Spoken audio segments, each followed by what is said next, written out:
అమ్మకు జైజేలు, నాన్నకు జైజేలు, గురువుకి జైజేలు, భవిష్యత్తు ఇచ్చే బడికి జైజేలు. ఈరోజు ఈ మెగా పేరెంట్ టీచర్ మీటింగ్ సమావేశానికి విచ్చేసిన గౌరవ ముఖ్యమంత్రి శ్రీ నారా చంద్రబాబు నాయుడు గారికి, శాసనసభ్యులు మిత్రుడు నిమ్మక జయకృష్ణ గారికి, ఇక్కడ విచ్చేసిన ఐఏఎస్ అధికారులు కూనా శశిధర్ గారికి, విజయ రామరాజు గారికి, శ్రీనివాస్ గారికి, ఉపాధ్యాయులకి, తల్లిదండ్రులందరికీ నా హృదయపూర్వక నమస్కారం. తల్లి రుణం, తండ్రి రుణం, గురువు రుణం, ఇవి ప్రతి ఒక్కరూ తీర్చాల్సిన రుణం. శ్రీకాకుళంకి చెందిన కథ రచయిత కాశీపట్నం రామారావు గారు కారా మాస్టర్ అని మనందరం ఆప్యాయంగా పిలిచే వ్యక్తి కొన్ని గొప్ప మాటలు చెప్పారు. దాంట్లో ఆయన చాలా స్పష్టంగా మనం తీర్చే రుణాల్లో ఇంకో ముఖ్యమైన రుణం ఉందని, అదే సామాజిక రుణం. సమాజం మన కోసం అనేక విధాలుగా సహకరిస్తారు, అండగా నిలబడతారు. అందుకే సమాజానికి మనం తిరిగి ఇవ్వాలనేది ఆయన పదే పదే చెప్పారు. బడి ద్వారా మనం సమాజానికి ఆ రుణం తీర్చుకుందాం. ఆయన ఇప్పుడు మన మధ్యలో లేరు, కానీ కారా మాస్టర్ గారు రాసిన కథనాలు, లక్షల కథనాలతో ఆయన ఏర్పాటు చేసిన కథ నిలయం కూడా ఈరోజు శ్రీకాకుళంలో ఉంది. ఉత్తరాంధ్ర ముద్దుబిడ్డ అయిన కారా మాస్టర్ గారు, ఆయన గొప్పతనం మనందరం తెలుసుకోవాల్సిన అవసరం ఉందని ఈ సభాముఖం మీ అందరూ తెలుపుకుంటున్నాను. దేశ భవిత అనేది క్లాస్ రూమ్ నుంచే మార్చుతాం అనేది నమ్మిన వ్యక్తి గౌరవ ముఖ్యమంత్రి శ్రీ నారా చంద్రబాబు నాయుడు గారు. ప్రపంచానికి నైపుణ్యం ఉన్న యువతని అందించాలని లక్ష్యంతో కూటమి ప్రభుత్వం అడుగులు వేస్తుంది. ఆయన కళ నెరవేరాలంటే విద్యా వ్యవస్థలో అనేక సంస్కరణలు మనం తీసుకురావాల్సిన అవసరం ఉంది. దీంట్లో మనందరం అంటే ఉపాధ్యాయులు, తల్లిదండ్రులు, విద్యార్థులు, అధికారులు అందరం కలిసికట్టుగా పనిచేయాల్సిన అవసరం చాలా చాలా ఉంది. అందుకే ఈరోజు ఈ పేరెంట్ టీచర్ మీటింగ్ సమావేశం ఏర్పాటు చేశాం. గతంలో ఎప్పుడు జరిగిన విధంగా అందరిని అనుసంధానం చేసే మార్గం మన ప్రభుత్వం ఎంచుకుంది. మొదటి పేరెంట్ టీచర్ మీటింగ్ బాపట్లో ఏర్పాటు చేశాం, రెండోది సత్యసాయి జిల్లాలో ఏర్పాటు చేశాం, మూడోది పార్వతీపురం మన మన్యం జిల్లాలో ఏర్పాటు చేసుకుంటాం కూడా ఈరోజు జరిగింది. ముఖ్య అతిథిగా గౌరవ ముఖ్యమంత్రి గారు హాజరు అవుతాం. నిజంగానే నా అదృష్టంగా, ఒక విద్యాశాఖ మార్చులుగా నా అదృష్టంగా నేను భావిస్తున్నా.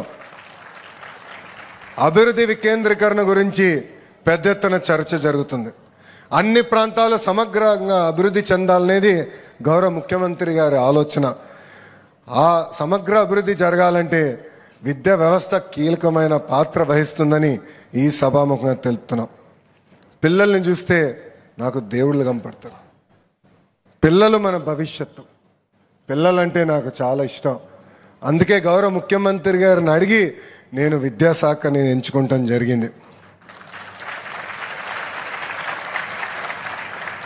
ఈ పేరెంట్ టీచర్ మీటింగ్ చూస్తే చిన్నప్పుడు నేను పాఠశాలకు వెళ్ళినప్పుడు నా పేరెంట్ టీచర్ మీటింగ్ గుర్తొస్తుంది. పేరెంట్ టీచర్ మీటింగ్ అనగా నాకు బాగా భయం వేసేది చిన్నప్పుడు. ఎందుకంటే మాదొక అల్లరి బ్యాచ్. మా క్లాస్ టీచర్ నా పైన ఎప్పుడూ కంప్లైంట్ చేసేది మా తల్లికి. నా పేరెంట్ టీచర్ మీటింగ్కి ఏనాడు గౌరవ ముఖ్యమంత్రి గారు రాలేదు. అలాంటిది మీ పేరెంట్ టీచర్ మీటింగ్కి గౌరవ ముఖ్యమంత్రి గారు హాజరయ్యారు. ఎంత పని ఒత్తిడి ఉన్నా నా దేవాంశ్ పేరెంట్ టీచర్ మీటింగ్ నేను తప్పనిసరిగా వెళ్తా. అన్ని పనులు మానుకుని వెళ్తాను. ఎందుకంటే పిల్లల్ని పైకి తీసుకురావాలని బాధ్యత కేవలం ప్రభుత్వందే కాదు, ఇక్కడున్న తల్లిదండ్రుల పైన కూడా బాధ్యత ఉంది. అందరం కలిసికట్టుగా మాణిక్యాలని తయారు చేయాలి. ఈరోజు మేము చూసాం పిల్లలతో మాట్లాడడం ఎంత అద్భుతంగా, ఎంత కాన్ఫిడెన్స్తో మాట్లాడారంటే నేనే ఆశ్చర్యపోయా. వాళ్ళ వయసులో నేను అంత కాన్ఫిడెంట్గా మాట్లాడలేకపోయేవాడిని. ఇట్లా ఒక మీటింగ్ ఆర్గనైజ్ చేసి మాట్లాడాలంటే తడబడేవాడిని. అలాంటిది ఈరోజు మన పిల్లలు చూడండి ఎంత అద్భుతంగా ఈ కార్యక్రమం నిర్వహిస్తున్నారు. చదువు విలువ గురించి నేను ఒక ఉదాహరణ చెప్తా. అప్పటికి భారతదేశానికి స్వాతంత్రం రాల. ఒక పిల్లోడు చిన్న వయసులో తండ్రిని కోల్పోయారు. వాళ్ళ తల్లి రూపాయి జమ చేర్చి ఆ పిల్లోడిని చదివిస్తుంది. కరెక్ట్గా ఆ తల్లికి ఒకసారి ₹3 ఫీజు కట్టాల్సి వచ్చింది. డబ్బులు లేదు, ఏం చేయాలో తెలియని పరిస్థితి. ఏకంగా పుట్టింటి వాళ్ళు ఇచ్చిన ఆనాడు పట్టు చీరని తాకట్టు పెట్టి ఆ ₹3 తీసుకుని ఆ పిల్లోడికి మంచి పాఠాలు చెప్పించింది. అది చూసి ఆ పిల్లోడిలో కసి పెరిగింది. బాగా చదవాలి, ఆ చీర తిరిగి మా అమ్మకి ఇప్పించాలని. ఒక బ్యారిస్టర్ అయ్యాడు. ఏకంగా ఒక పేపర్కి ఎడిటర్ అయ్యారు ఆ వ్యక్తి అహర్నిశలు కష్టపెట్టారు. స్వాతంత్రం కోసం పోరాడి భారతదేశానికి స్వాతంత్రం తీసుకొచ్చిన వ్యక్తి. ఏకంగా ఆంధ్ర రాష్ట్రానికి తొలి ముఖ్యమంత్రిగా నిలబడిన వ్యక్తి. ఆ వ్యక్తి పేరే ఆంధ్ర కేసరి టంగుటూరి ప్రకాశం పంతులు గారు.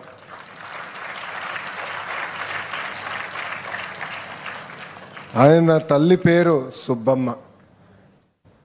అంటే స్వాతంత్రం వచ్చే ముందల చదువు విలువెంతో ఆ తల్లికి తెలుసు. ఇది ఇక్కడున్న పిల్లలు మనందరం మర్చిపోకూడదు. ఈరోజు మనం ఈ స్థాయికి వచ్చామంటే మన తల్లిదండ్రుల త్యాగాలు చాలా ఉన్నాయి. కొన్నిసార్లు మన కోసం ఆహారం పెట్టాలని వాళ్ళు భోంచేయని రోజులు కూడా ఉంటాయి. మనకి జ్వరం వస్తే చాలా దిగులు పడతారు. సో ఇది తల్లిదండ్రుల్ని మనం మర్చిపోకూడదని ఇక్కడున్న పిల్లలందరూ కూడా నేను తెలియజేస్తున్నా. పిల్లలకి ఏకంగా చదువుతో పాటు నైతిక విలువలు అనేది చాలా చాలా అవసరం. ఇప్పుడే తమ్ముడు చాలా బాగా మాట్లాడాడు, ఎంత అద్భుతంగా మాట్లాడాడు. నైతిక విలువలు సమాజంలో పెరగాల లక్ష్యంతో ఏకంగా చాగంటి కోటేశ్వరరావు గారికి క్యాబినెట్ ర్యాంక్ ఇచ్చి ప్రభుత్వానికి సలహాదారులు చేసిన వ్యక్తి గౌరవ ముఖ్యమంత్రి చంద్రబాబు నాయుడు గారు. కానీ చాగంటి కోటేశ్వరరావు గారి గొప్పతనం ఏంటంటే క్యాబినెట్ ర్యాంక్ ఇచ్చినా ప్రభుత్వం వాహనం ఆయన వాడడు, క్యాబినెట్ ర్యాంక్ ఇచ్చినా ప్రభుత్వం ఫోన్ వాడరు. ఆయన ఒక బాధ్యత ఇచ్చారు గౌరవ ముఖ్యమంత్రి గారు, ఆ బాధ్యత నేను నెరవేర్చుతానని కంకణం కట్టుకుని ఆయన ముందరికి వెళ్తున్నారు. 6వ తరగతి నుంచి 10వ తరగతి పిల్లల కోసం ప్రత్యేకంగా నైతిక విలువలపైన పుస్తకాలు రూపొందించి అది మన పిల్లలకి మన ప్రభుత్వం కూడా అందజేస్తుంది. ఇంతేకాదు ఇక్కడ ఉన్న పిల్లలందరూ కూడా నేను కొన్ని విషయాలు కోరాలనుకుంటున్నా. తల్లి ప్రేమ, నాన్న త్యాగం, గురువుల గొప్పతనం మనందరం తెలుసుకోవాల్సిన అవసరం చాలా చాలా ఉంది. మన చాగంటి కోటేశ్వరరావు గారు ఒక మంచి మాట చెప్పారు. ఆ మీటింగ్ అయిన తర్వాత మరుసటి రోజు గౌరవ ముఖ్యమంత్రి గారితో బ్రేక్ఫాస్ట్ చేస్తుండే ముఖ్యమంత్రి గారు మళ్ళీ మాకు రిమైండ్ చేశారు. ఆయన ఏమన్నారంటే తల్లికి చెప్పలేని ఏ పని మనం చేయకూడదని, తల్లికి చెప్పలేని ఏ పని మనం చేయకూడదని. దాని వెనకాల ఎంత వ్యూహం ఉంటుందో మనందరం ఒక్కసారి ఆలోచించాల్సిన అవసరం ఉంది. మొన్న నేను పుట్టపర్తికి వెళ్ళా. అక్కడ భగవాన్ సత్యసాయి గారి సత్య జయంతి ఉత్సవాలు జరిగినాయి. ఆ మీటింగ్లో మేము అందరం కూర్చున్నాం. సుమారుగా 3000 మంది పిల్లలు వచ్చారు, వాళ్ళ తల్లిదండ్రులు వచ్చారు. 3 గంటల సేపు నేలపైన కూర్చున్నారు. మీలాగా కుర్చీలో కాదు, నేలపైన కూర్చున్నారు. ఎవరన్నా దగ్గుతే తప్ప అంత క్వైట్గా విన్నారు. 3 గంటల తర్వాత మీటింగ్ అయింది. అందరు నుంచున్నారు, చుట్టుపక్కల చూశారు.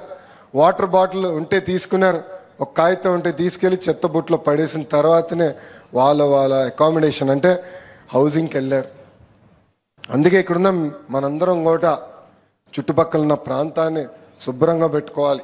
ఇది కేవలం పక్కోడి సమస్యనో ప్రభుత్వ సమస్యతో కాదు, ఇది మన సమస్య. ఇక్కడ చూస్తున్నా కొన్ని వాటర్ బాటిల్స్ ఉన్నాయి. మీటింగ్ అయిన తర్వాత అందరూ వాటర్ బాటిల్స్ తీసుకుని చెత్త బుట్టలు వేయాలి. మొత్తం ప్రాంగణాన్ని శాశ్వతంగా శుభ్రంగా పెట్టుకోవాల్సిన బాధ్యత ఇక్కడ మన అందరిపైన ఉందని సభాముఖంగా మీ అందరికి తెలియజేస్తున్నాం. మొన్న రాజ్యాంగం దినోత్సవం జరిగింది. గౌరవ ప్రధానమంత్రి శ్రీ నరేంద్ర మోడీ గారు అన్ని రాష్ట్రాల్లో మీకు తోచిన విధంగా ఏర్పాటు చేయండి, ప్రజల్లో చైతన్యం తీసుకురండి అని చెప్పారు. మొదటిసారి జరిగినప్పుడు నేను అంత ప్రిపేర్డ్గా లేను. ఆనాడు గౌరవ ముఖ్యమంత్రి గారికి నేను హామీ ఇచ్చా, సార్ కరెక్ట్గా 1 సంవత్సరం సమయం ఇవ్వండి, పిల్లల కోసం పిల్లలకి అర్థమయ్యే విధంగా బాల రాజ్యాంగం రూపొందించి వాళ్ళ చేతుల్లో నేను పెడతాను. ప్రాథమిక హక్కులే కాదు, ప్రాథమిక బాధ్యతలు ఏంటో కూడా మేము తెలియజేసే బాధ్యత మేము తీసుకుంటామని చెప్పాం. మొన్న మన అసెంబ్లీ బయట టెంట్లేసి పిల్లల చేత మాక్ అసెంబ్లీ ఏర్పాటు చేశాం. 175 మంది పిల్లలు అద్భుతంగా వాళ్ళ నియోజకవర్గాల్లో పోటీల్లో పాల్గొని నంబర్ 1 అయిన తర్వాత అక్కడికి వచ్చారు. ఇన్ఫ్యాక్ట్ శాసనసభ్యుల కన్నా అద్భుతంగా ఆ రోజు పిల్లలు ప్రజల సమస్యలపైన చర్చించి మాట్లాడి పోరాడి ఒక దిశ నిర్దేశనం మా అందరికి ఇచ్చారు. ఇక్కడున్న తల్లిదండ్రులు పిల్లలందరూ ఒక విషయం గుర్తుపెట్టుకోవాలి, మహిళల్ని గౌరవించాల్సిన బాధ్యత మనందరిపైన ఉంది. తెలుగు వాడక భాషలో కొన్ని పదాలు వాడతారు, అది నేను ఎప్పుడైనా బాధ కలుగుతుంది. మహిళల్ని కించపరిచే విధంగా వాడతారు. గాజులు తొడుక్కున్నావా, చీర కట్టుకున్నావా, అమ్మాయిలాగా ఏడవద్దు, అమ్మాయిలాగా వివరించదనే ఇంట్లో వాడక భాషలో ఈ పదాలు వాడతాం. దీనికి ఫుల్ స్టాప్ పెట్టాల్సిన బాధ్యత ఇక్కడున్న తల్లిదండ్రులు పిల్లలపైన ఉంది. ఎవరన్నా ఈ భాష వాడితే వాళ్ళు ఒకటే చెప్పండి, విద్యాశాఖ మంత్రులు లోకేష్ చెప్పాడు ఈ భాష వాడేదానికి లేదు, మీరు వాడితే హెచ్ఎం గారికి రిపోర్ట్ చేస్తామని వాళ్ళకి చాలా స్పష్టంగా చెప్పాల్సిన అవసరం ఉంది. సమాజంలో ఎప్పుడైతే మహిళల్ని మగవాళ్ళతో సమానంగా గౌరవిస్తామో అప్పుడే ఆ సమాజం డెవలప్డ్ సమాజం అవుతుంది. ఇతర దేశాల కన్నా అగ్రస్థానంలో మనం నిలబడతాం. ఆర్థికంగా మనం ముందరికి వెళ్తున్నాం, నంబర్ 1 అవుతాం ఖాయం, దాంట్లో ఎలాంటి సందేహం లేదు. కానీ మహిళల్ని గౌరవించాల్సిన బాధ్యత ఇక్కడ ఉన్న మనందరిపైన ఉంది. అందుకనే నేను విద్యాశాఖ మార్చులు అయిన తర్వాత ప్రాథమిక పాఠశాలలో మన పిల్లలకి ఇస్తున్న పుస్తకాలు చూసా, దాంట్లో ఇంటి పనులన్నీ ఆడవాళ్ళు చేసే ఫోటోలు ఉన్నాయి. నేను అప్పుడు అధికారులు అడిగా, నేను పెరిగే సమయంలో 50-50 చేశాం.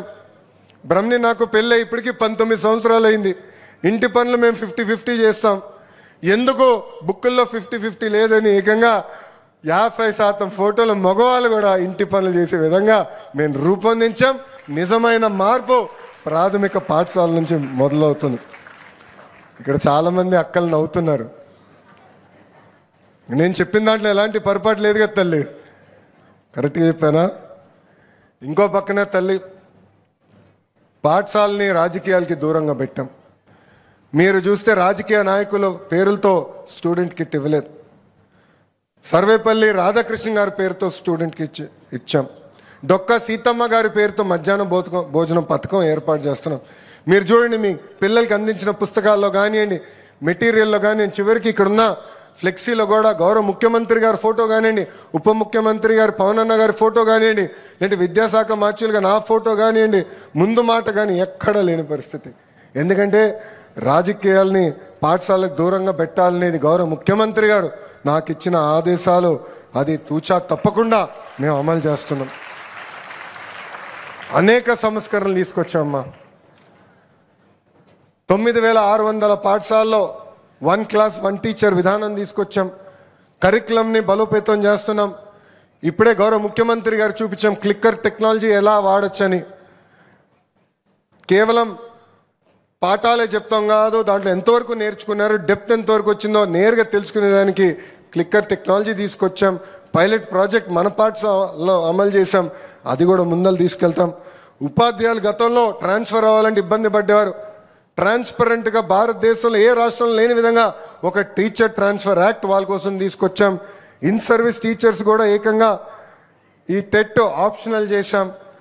ఉత్తమ ఉపాధ్యాయుల్ని ఎక్స్పోజర్ విజిట్స్ కోసం ఫిన్లాండ్, సింగపూర్ లాంటి దేశాలు కూడా పంపించాలని గౌరవ ముఖ్యమంత్రి గారు నాకు ఆదేశాలు కూడా జారీ చేశారు. త్వరలో వాళ్ళు కూడా ఇతర దేశాలకు పంపించి అక్కడ నేర్చుకుని తిరిగి వచ్చి ఇక్కడ ఆ క్వాలిటీ ఎడ్యుకేషన్ ప్రభుత్వ పాఠశాలలో అందజేసే బాధ్యత ఒక విద్యాశాఖ మార్చులుగా నేను తీసుకుంటానని ఈ సభాముఖం మీ అందరికీ నేను హామీ ఇస్తున్నా. ఇంతేకాదు, లీప్ యాప్ ఏర్పాటు చేశాం. ఇక్కడున్న తల్లిదండ్రులు అడుగుతున్నా, ఎంతమందికి లీప్ యాప్ గురించి తెలుసు? తెలుసన్న వాళ్ళు చేతులు పైకెత్తండి. చాలా తక్కువ మంది ఉన్నారు ఇక్కడ. అంటే నేను ఎక్కడో ఒక ఆలోచనలో ఉన్నా, ఫీల్డ్ ఇంప్లిమెంటేషన్కి వచ్చి చాలా గ్యాప్ వస్తుంది. అధికారులందరూ తెలియజేస్తున్నా, ఇమ్మీడియట్గా మనం తల్లిదండ్రులకి మెసేజ్ ద్వారా, ఈవీఆర్ఎస్ ద్వారా, వాట్సాప్ ద్వారా, SMS ద్వారా లీప్ యాప్ గురించి తెలియజేయాల్సిన బాధ్యత మనందరి పైన ఉంది. ఈ లీప్ యాప్ ద్వారా మీ పిల్లల మార్కులు, అటెండెన్సు, ఏ సబ్జెక్టులో వెనకబడ్డారో నేరుగా తెలుసుకోవడానికి మీకు అవకాశం ఉంటుంది. మీ పిల్లలకి ఏ సబ్జెక్ట్, ఏ టీచర్ కూడా నేర్పిస్తారనేది నేరుగా తెలిసేదానికి అవకాశం ఉంటుంది. ఆ లీప్ యాప్ గూగుల్ ప్లే స్టోర్లో ఉంది, అది డౌన్లోడ్ చేసుకోండి, రిజిస్టర్ అవ్వండి. ఆ లీప్ యాప్ ద్వారా తల్లిదండ్రుల్ని, ఉపాధ్యాయుల్ని, పిల్లల్ని అనుసంధానం చేసే లక్ష్యంతో మేము పనిచేస్తున్నామని ఇక్కడున్న తల్లిదండ్రులందరూ కూడా తెలియజేసుకుంటూ, చివరిగా ప్రభుత్వ పాఠశాలలు అంటే కొంతమందికి చిన్న చూపు ఉంది. ఆ మైండ్ సెట్ మార్చాల్సిన బాధ్యత ఒక విద్యాశాఖ మార్చులుగా నా పైన ఉంది.